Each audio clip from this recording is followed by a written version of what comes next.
欢迎来到盘感研究室，市场很有事。我是翔哥，我是蔡子毅。哇，子毅哥，这礼拜呢，应该说我们上礼拜讲完之后呢，市场其实呢就特别的有意思啊。我们上礼拜说好像好像前2周我提离职单，我觉得说哇，这个股市太好赚了。上礼拜收起来，因为上礼拜啊，市场下杀。结果我们上一期还跟大家讲完，台股3天跌了4000点，然后呢，大家就都一直在问说，AI 是泡沫啦，熊市、技术性熊市已经来了，那这样是不是还会继续跌？结果这一集呢，市场就直接告诉你说，不好意思，那个我先把它涨回来，这样。对，而且不是慢慢涨，我是那种你根本来不及反应的反弹，这就是在你犹豫要不要进场的时候就回来了。因为现在最有趣的问题，其实不是说台股到底会不会继续涨，而是说前面那些风险到底跑去哪里？没错，那战争其实还没结束啊，油价问题还没解决嘛。那 AI 泡沫消失了吗？AI 没有泡沫嘛。那联准会确定不升息，还是可以降息的？其实好像都没有。那为什么市场可以这么快涨回来？不觉得很奇怪吗？所以我们今天就来拆解一件事情，说这样的暴力反弹之后，市场真的安全了吗？对，其实大家也要去非常留意一件事情啊，反弹这件事情，它是不是等于反转？其实答案是未必啦。那我觉得这一集其实要跟大家聊一个很重要的观念啊，就是反弹跟反转其实是2件完全不同的事情。那这个时候是因为市场呢，很常会让人也会有一种错觉啊，就是跌的时候大家就会觉得说完了，熊市来了，然后把自己的股票都出清，结果一反弹之后，我连追都没有机会追，然后呢就知道说，到时候我们就会有个事后论判，说你看吧，我就知道跌下去要买了。但问题是说，如果前面的风险还没有消失，那这一波到底是在反转？还是只是因为跌太多了，然后才会有一波反弹的这个反弹的状况，到底是哪一个呢？对，因为其实股市长期就是往上涨的嘛，所以前面跌得快，后面其实反弹快也不会很奇怪啦。那因为现在市场里面有很多部位嘛，它不是因为看多才买，它是因为被迫要买了，例如说空单回补啊、选择权的避险、程式交易、停损单等等。所以前面大家一起买的时候，后面只要稍微转好，就可能会一起买回来去回补，所以那个力道会比较大。所以你看到我会是价格涨很多，但是不一定代表说长线资金真的全部回来了。对，其实还有很多的零零总总因素啊，市场也有很多的风声啊，包含最近保证金又调涨了，哇，那个微台已经变之前的小台了，这真的很贵嘛。然后有很多的不同的风声啊，所以我觉得其实大家去看了很多，包括我们上一集有聊到很多学部分。好，讲完这么多，最重要的，我觉得也是这一集的关键，就是说接下来真正重要的不是今天涨了几百点、几千点，也不是明天涨了多少。而是说涨完之后到底能不能够守得住？好，如果今天涨了1000点，明天跌了800点，那其实这个1000点没有什么太大的意义嘛，就是在洗嘛。那反而我们要观察这些事情啊，我觉得还是不断的跟大家提醒，有几个大家可以去观察的指标。第一个就是外资是不是停止大量的提款？其实我觉得这几天外资是连续买超，状况是还蛮不错的。不过空单还是算蛮多的，不过也有人说那是套利。Anyway 不管嘛。好，那第二个呢，就是说融资跟杠杆到底有没有下降？有没有去持续的去做这个去杠杆的行为？好，第三个就是 AI 的龙头到底有没有重新站回所有重要的均线？那第四个呢，就是流动性啊，到底有没有真正的回来嘛？大家可以看下跌那几天，其实流动性虽然是有爆了，是有量出来，可是到后面是流动性是会有时候会蛮不足的。对，好，所以这4个东西呢，是比单纯看指数涨多少。这个气氛来讲是更重要的啦，更为重要的。所以如果只是几档大型全指股把股市的指数拉上去的话，但中小型类股没有跟上的话，那这个市场到底健不健康？其实呢，大家还是要打个问号。对，因为其实像我接下来就会观察油价，因为我们上礼拜也有讲到油价，油价就是点火器嘛。那现在油价其实是一个很重要的验证器啦，就是说如果油价持续往下的话，那代表市场开始会相信说地缘政治的风险是下降的。那能源供应也会逐渐恢复，通膨压力也可能下降，但是股市这个反弹就比较机会变成真正的趋势。但是如果反过来呢，就是如果油价又重新往$90，那现在其实布兰特原油其实差不多也是往那边去靠了，或者是更高位置，那市场就会可能重新开始交易能源啊、通膨啊、利率啊、估值等等。而且现在最麻烦的是，其实霍尔木兹海峡的问题还没有完全解决，就是川普讲川普的，伊朗讲伊朗的，就是虽然消息一出来都会有一些反应啊。但是到底是真的是假的，其实现在很难讲。那目前最新的消息就是他们还在谈嘛，还是僵局。那所以只要这些僵局还在，其实这些能源供应的风险就会在。那我们不能因为股市涨就把这个地缘政治的风险当作不存在。其实我蛮认同子怡哥所说这个油价部分。其实我们刚刚讲到那些包含资金的面啊，或是其他的面，其实像昨天晚上公布 CPI， 结果股市就直接喷上去嘛。其实大家要去讲到一个隐含风险，就是油价，就是油价到底有没有去回稳，然后甚至回落。因为其实通膨数据跟油价很关系。你说现在通膨90几块，我跟你讲，几个月后的 CPI 数据肯定也会更差。但是那个是可以去预知的嘛，可以知道的未来事情。所以油价到底有没有回稳这件事情很重要。那我们来看到另外一个市场叫美股的创高啊，美股其实 S&P 500创新高，那我们到底该注意什么事情呢？因为其实我们可以看到啊，在前几天 S&P 500跟纳斯达又重新接近这个历史的高档位置嘛，而且 AI 的股票又重新受到资金的青睐，所以市场又开始出现一个很熟悉的情况，就是是不是这个熊市又没了？是不是 AI 没有泡沫了？好，大家都在做股市，可是我反而觉得啊，在越接近前高的时候呢，越要注意市场的广度啦。怎么说呢？就是因为指数很强呢，并不代表每一档股票都很强啊。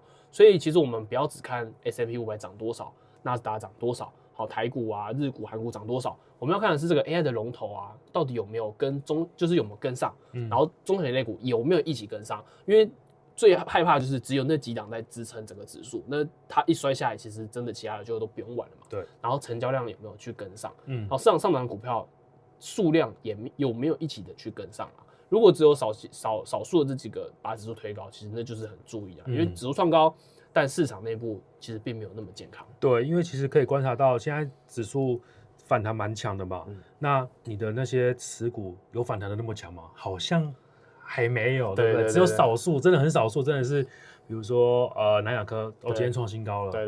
那奇鋐也是，对，那其他还是压在比如说季线之下，其实这个都是你要看。整体其实有起来会比较相对健康安全一点，对，其实最好就是轮动啦，每一个产业都至少轮到嘛，而不是说集中那一两个。比如说像最近很强的，其实前一阵子强的也有 ABF 啦，就是 ABF， 可是 ABF 最近也是在休息。对。可是像散热，像南亚科这个就真的是很强的，像奇鋐真的是，我觉得是真的蛮特别的，散热是蛮特别的一个产业。对，所以其实 AI 不是没有需求，是市场开始要求 AI 要证明自己。对，因为现在大型科技公司还在持续投资 AI，是代表 AI 需求并没有消失，这我们一直常常的跟大家讲。但是市场开始要求谁的资本支出可以转回未来的获利嘛？那所以我反而觉得说 AI 现在不是一个全部一起涨的时代，而是要开始进入分化，有真正营收跟获利的公司。跟只有估值的公司，未来的估值就会越来越不一样，一定是这样子啊！所以大家不要再问啊 ，AI 到底是不是泡沫啊？因为我觉得这个问题才太简单了，就是简单来说就是没有泡沫嘛。如果没有泡沫，如果泡沫的话，我跟你讲，那个美光它就不应该涨到这个位置，记忆体全部都不应该创新高了，它就应该在这个位置。那我觉得这个应该是要问的是哪一部分是泡沫，哪一部分是真的成长？我觉得这个才是重要的啦。那其实我觉得呢，除了讲到刚刚这个美股的部分，我觉得上岸还有一个风险，就是可能跟油价差不多重要的，就是说市场呢其实也正在教育投资人，跌下去就是买点，因为这一次的这个大家刚刚经历啊，跌4000点然后快速涨回来，其实很容易让人会产生一个错误的机，就是你看吧，大跌就是要买，就是他其实在教训以前就是说，反正我跌了，它就一定会拉上来嘛。其实我们都可以去看到说4、5月份的时候，基本上它只要有跌，它敢跌500点，它当天就把你拉上来，对，大家都可以去体验。可是其实市场在这一波的时候，有点在跟这一群人说话，说，不是你想这个样子哦。所以其实你看到一次 V 转，很容易就让人忘记风险，连续几次的 V 转，就会让别人认为这个是一个习惯，对，股市的惯性。尤其是如果你是使用融资期货选择权，这个差别就更大了，因为我们其实都没有办法保证下一次跌下去，市场还会不会这么快的去涨回来。我们真正要问的不是它会不会涨回来，而是如果它没有涨回来，我能不能够撑住？对，所以我们一直在跟大家讲说，资金控管跟避险观念是非常重要的。那我们也整理了一份，就是在假设万一就是后续这第三季，因为第三季普遍大家不看好嘛，那在盘跌修正的时候的一个操作策略。那如果在这个留言底下留言避险，我们就会把这份资料传给你。对，我们就跟大家分享这个在第三季其实普遍是不好做的月份，我们可以怎么样去因应市场心态也好，或者是面对自己的风险部位也好，都可以提供给大家的这个资讯。对，要记得留言避险。那我们来讲一下说大家比较关心的总金啊，因为这次我们录影的时间点刚好是昨天刚公布完7月 CPI 嘛，那其实是符合市场预期的啦。那整体数据比前一个月稍微降温一点点，所以市场也降低了近期升息的压力。但是有一个很重要的问题说，CPI 降温不代表联总会已经可以放心降息了。接下来还要看 PPI 啊、消费、就业以及能源价格。那如果 PPI 重新回温，市场就会开始担心说企业成本是不是要回来了。那因为现在上次提到说 Google 已经负现金流了嘛，所以这个大家也会去担心，那这会影响殖利率啊，最后再传到科技股的估值。对，没错。所以说，其实刚刚讲到这 CPI 总结数据啊，我认为啊，刚刚除了我们最一开始聊到帮大家总结啊，油价然后美股创高以及 AI 泡沫这些等等的东西，我觉得另外一个重要也是这个主要是总金的部分啊。所以其实呢，下一周我们可以注意哪一些东西呢？首先第一个是美国进出口的物价。然后再来是 FOMC 的会议纪要，好，那因为市场其实现在最想知道就是联准会到底有多担心通膨这件事情。那通膨呢，又跟油价跟油价很大的关联，所以大家真的要去注意一下油价的这个部分。那这个呢，第三个呢，就是台湾自己的基本面了，外销订单也好，因为其实这个对台股来说是很重要的，因为我们一直都在讲求 AI 需求到底是不是真的。那台湾的出口订单呢，其实就是一个很重要的直接的验证啊。如果 AI 需求还在的话，出口订单应该是要看到一定的支撑，这是还是一直不断的去这个一直不断的创新嘛，创新高嘛，所以我们不要只看股价啦，因为其实股价是预期，就是台湾的这些 AI 龙头的公司嘛，它都是预期。我觉得最重要是看到数据，订单、营收、获利才是基本面的验证。对，我觉得现在这个市场盘势还有几个风险要特别提醒注意的，就是说中东谈判就是还没有完全定案嘛，那再来就是油价重新突破$90，那其实要观察，因为其实现在就是在高档震荡啊，我觉得因为还没有到70以下，其实都不能说相对安全。那再来就是美股指数创高，但是市场广度没有跟上嘛，那台股其实也是一样。那再来就是 AI 资本支出开始出现报酬率的疑虑，那投资人是否重新开始增加杠杆，因为其实融资有一点回来了嘛，对不对？那尤其第五个我觉得最重要就是说这个杠杆的部分，因为市场最危险的时候不一定是大家最恐慌的时候嘛。有时候讲说大家现在下跌就减，就觉得好像说，现在一直涨回来，我应该要进场了。对，因为觉得我刚才前一波我应该要减的又没减，然后现在进场会不会又再一波呢？对对对，其实我觉得这个刚刚子怡哥讲到也很好点，就是这个再一波其实我觉得是市场要给大家上的一个课，就是说。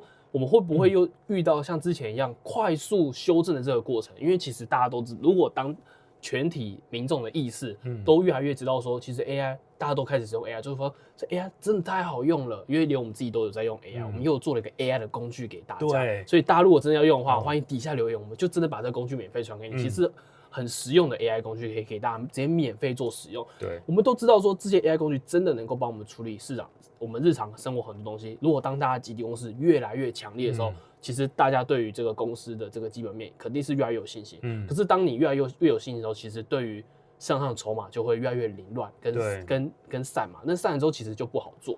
所以是不是市场就会再给大家上了一课？前面快速跌4点，现在暴力反弹。所以我觉得这个是大家投资人要去留意的，所以杠杆跟风险就一定要控制得很好。对，所以这个给我们一个启发，就是市场永远都会让我们觉得，这次好像不一样哦。对，没错，市场永远都在变。对，但人性其实都一样。恐惧跟贪婪每一周都在重演。对，那我们这一集呢，其实就聊到这边了。对，那我是翔哥，我是蔡子毅，这里是盘感研究室，我们下次见，拜拜。